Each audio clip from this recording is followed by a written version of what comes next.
मी काल रात्री ही tournament live पाहत होतो. कोणा टीम म्हणजे कोणी सांगितलं नव्हतं का माझ्या टीममध्ये खेळायला आहे. मी सकाळी स्वतःहून रोहित भालेरावला सांगितलं का चान्स भेटली दादा तर मला बोलवा, मी फ्रीच आहे, मी येईन. जेव्हा त्यांनी सांगितलं त्याच्यानंतर अर्धा तासानंतर 3-4 टीमचे कॉल आले की माझ्यात खेळ. बट मी या टीममध्ये खेळलो. सगळे बोलतात आमची चांगली आहे, म्हणजे आमच्यात खेळा तुम्ही काय.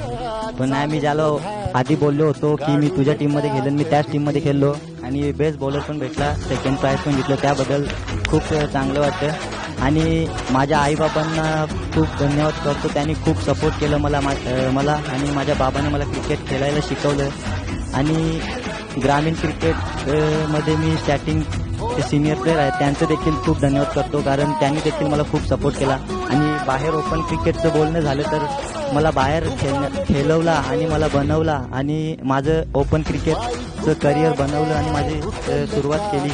तारीफभाई सय्यद त्यांचं देखील खूप धन्यवाद करतो मी, कारण त्यांनी मला खूप शिकवलं, बाहेर खेळायला नेलं आणि खूप काय त्यांनी देखील केलं. त्यांचं देखील खूप खूप मनापासून आभार. आणि ज्यांनी मला खूप सपोर्ट केलं त्यांचं खूप खूप धन्यवाद करतो. पहा, गेल्याच आठवड्यात तुमचे पिताश्री म्हणजेच मनोज भोईर यांना बेस्ट बॉलरचा पुरस्कार घेताना पाहिलं. ओव्हर 40ची जी डोंबुलला टुर्नामेंट झाली आणि दुसऱ्या आठवड्यात पुत्राने देखील बेस्ट बॉलरचा पुरस्कार घेतला. जोरदार टाळ्या.